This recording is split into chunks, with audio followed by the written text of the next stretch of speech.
Assalamualaikum warahmatullahi wabarakatuh. Perkenalkan, nama saya Jem Fadila dari kelas 3B Akuntansi Universitas Muhammadiyah Profesor Dr. Hamka. Dosen pengampu Ibu Ade Maya Saraswati.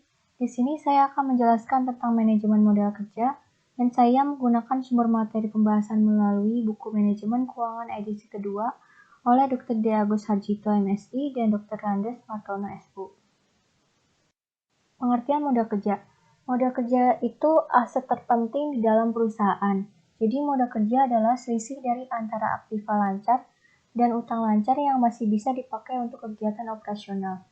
Jika aktiva lancar di atas utang lancar, artinya masih bisa memenuhi kebutuhan operasional. Tapi utang lancar di atas aktiva lancar, maka modal kerja itu tidak ada, karena tidak mungkin mengalokasikan dana apapun untuk kegiatan operasional. Modal kerja juga merupakan investasi dalam kas, surat-surat berharga, piutang, dan persediaan dikurangi hutang lancar yang digunakan untuk melindungi aktiva lancar. Jadi manajemen modal kerja atau working capital management merupakan manajemen dari elemen-elemen hutang lancar. Fungsi manajemen modal kerja. Yang pertama, menyesuaikan perubahan tingkat volume produksi dan penjualan. Jumlah modal kerja sangat tergantung pada volume kegiatan bisnis. Makin tinggi kegiatan bisnis, makin besar modal kerja dibutuhkan untuk membiayai kegiatan tersebut. Kedua, membantu memaksimumkan nilai perusahaan dengan cara memperkecil biaya modal untuk meningkatkan hasil atau return.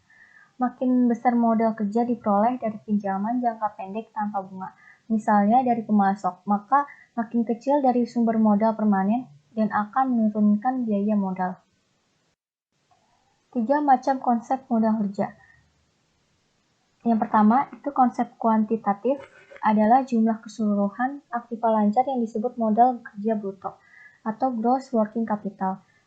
Modal kerja kuantitatif menggambarkan keseluruhan atau jumlah dari aktiva lancar, di mana aktiva lancar ini sekali berputar dan dapat kembali ke bentuk semula dalam jangka waktu pendek. Yang kedua, modal kerja kualitatif adalah selisih antara aktiva lancar di atas hutang lancar atau sebagian dari aktiva lancar yang benar-benar dapat dipergunakan untuk membiayai. Yang ketiga, konsep fungsional adalah mendasarkan pada fungsi dana yang digunakan untuk memperoleh pendapatan. Pentingnya manajemen modal kerja. Yang pertama, aktiva lancar dari perusahaan, baik perusahaan manufaktur maupun perusahaan jasa, memiliki jumlah yang cukup besar dibanding dengan jumlah aktiva secara keseluruhan. Kedua, pada perusahaan kecil, hutang jangka pendek merupakan sumber utama bagi pendanaan eksternal. Perusahaan ini tidak memiliki akses pada pasar modal untuk pendanaan jangka panjangnya. Ketiga, keputusan modal kerja berdampak langsung terhadap tingkat risiko, laba, dan harga saham perusahaan. Yang terakhir, adanya hubungan langsung antara pertumbuhan penjualan dengan kebutuhan dana untuk membelanjai aktiva lancar. Jenis modal kerja. Jenis modal kerja ini terbagi menjadi 2, modal kerja permanen dan modal kerja variabel. Modal kerja permanen itu yaitu modal kerja yang tetap harus ada dalam perusahaan untuk menjalankan kegiatan usaha. Modal kerja permanen ini terbagi menjadi 2, modal kerja primer dan modal kerja normal. Modal kerja primer yaitu modal kerja minimum yang harus ada untuk menjamin kontinuitas kegiatan usaha. Sedangkan modal kerja normal yaitu modal kerja yang dibutuhkan untuk melakukan luas produksi yang normal. Yang kedua, modal kerja variabel, yaitu modal kerja yang jumlahnya berubah-ubah sesuai dengan perubahan keadaan. Modal kerja variabel terbagi menjadi 3, yaitu modal kerja musiman, siklis, darurat. Modal kerja musiman yaitu modal kerja yang jumlahnya berubah-ubah karena fluktuasi musim. Modal kerja siklis yaitu modal kerja yang jumlahnya kebutuhannya dipengaruhi oleh fluktuasi konjungtur. Yang terakhir, modal kerja darurat yaitu modal kerja yang jumlahnya berubah-ubah karena adanya keadaan darurat yang tidak diketahui sebelumnya. Modal kerja dan kemampuan memperoleh laba. Konsep yang mendasari manajemen modal kerja yang sehat adalah 2 keputusan yang menyangkut persoalan dasar perusahaan, yaitu yang pertama, tingkat investasi optimal dalam aktiva lancar. Yang kedua, perpaduan yang sesuai antara pendanaan jangka pendek dan pendanaan jangka panjang yang digunakan untuk mendukung investasi dalam aktiva lancar. Keputusan-keputusan tersebut mempengaruhi hasil yang diharapkan, yaitu profitabilitas dan risiko yang dihadapi. Mengurangi tingkat investasi aktiva lancar asalkan masih mampu memenuhi penjualan akan mengarah pada peningkatan return on asset perusahaan. Untuk investasi di mana biaya eksplisit dari pendanaan jangka pendek lebih kecil dari pendanaan jangka panjang, maka semakin besar profitabilitas atau kemampuan memperoleh laba perusahaan. Kebijakan modal kerja. Kebijakan modal kerja itu dibagi menjadi 3, yaitu kebijakan konservatif, moderat, dan agresif. Kebijakan konservatif merupakan rencana pemenuhan modal kerja yang lebih banyak menggunakan sumber dana jangka panjang dibandingkan sumber dana jangka pendek. Kebijakan moderat itu perusahaan membiayai setiap aktiva dengan dana yang jangka waktunya kurang lebih sama dengan jangka waktu perputaran aktiva tersebut. Artinya, aktiva yang bersifat permanen, yakni aktiva tetap dan modal kerja permanen, akan didanai dengan sumber dana jangka panjang. Dan aktiva yang bersifat variabel atau modal kerja variabel akan didanai dengan sumber dana jangka pendek. Yang terakhir, kebijakan agresif. Dalam kebijakan agresif, perusahaan mendanai asetnya dengan sumber dana jangka pendek. Pada pendekatan ini, perusahaan berani menanggung risiko yang cukup besar. Dari kebijakan modal kerja tersebut, yang paling aman itu kebijakan konservatif. Menentukan kebutuhan modal kerja. Untuk menentukan besarnya kebutuhan modal kerja, metode yang bisa digunakan itu metode keterikatan dana dan metode perputaran modal kerja. Metode keterikatan dana itu untuk menentukan besarnya modal kerja.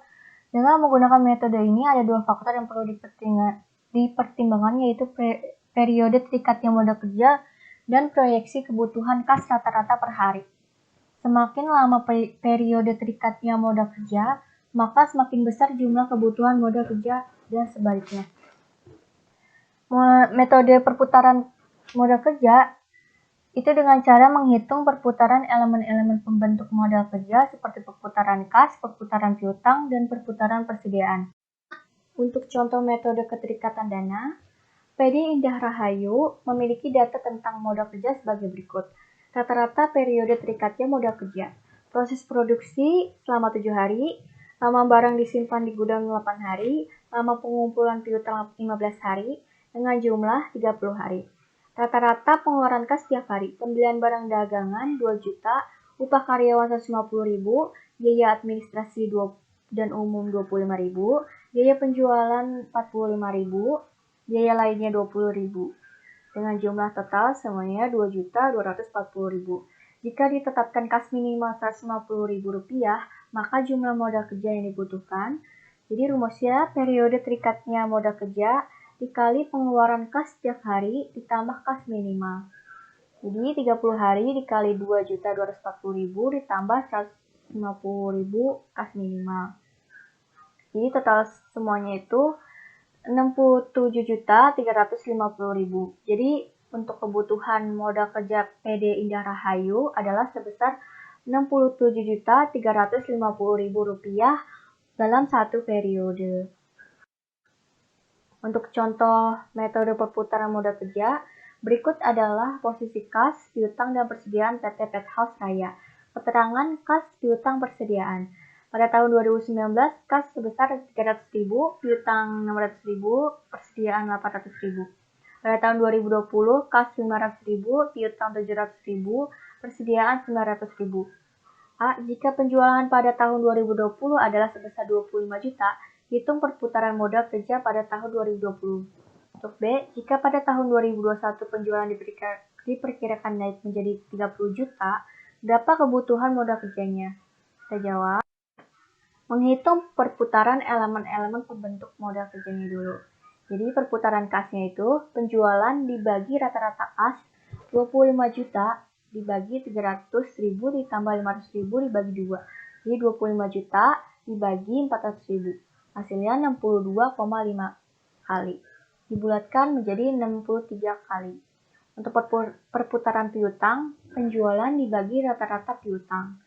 25 juta dibagi 600.000 ditambah 700.000 dibagi 2. 25 juta dibagi 650 dengan hasilnya 38,46. Dibulatkan menjadi 38 kali. Untuk perputaran persediaan, penjualan dibagi rata-rata persediaan 25 juta dibagi 800.000 ditambah 900.000 dibagi 2. 25 juta dibagi 850 dengan hasilnya 29,41 dibulatkan menjadi 29 kali. Selanjutnya menghitung periode terikatnya elemen-elemen modal kerja. Untuk kas 365 dibagi 62,5. Hasilnya 5,8 hari. Untuk piutang 365 dibagi 38,46 dengan hasilnya 9,5 hari. Untuk persediaan 365 dibagi 29,41 dengan hasilnya 12,4 hari.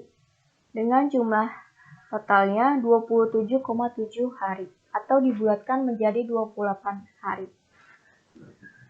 Untuk jawaban dari A itu, dari perhitungan tersebut di atas didapatkan periode terikatnya elemen modal kerjanya adalah sebesar 27,7 hari atau dibulatkan menjadi 28 hari. Sehingga perputaran modal kerja dengan asumsi 1 tahun 365 hari jadi 365 hari dibagi 27,7 dengan hasilnya 13,2 kali. Untuk jawaban yang B, estimasi kebutuhan modal kerja tahun 2021 30 juta dibagi 13,2 dengan totalnya 2.272.727 rupiah. Sekian presentasi dari saya. Mohon maaf jika ada kesalahan kata. Terima kasih. Wassalamualaikum warahmatullahi wabarakatuh.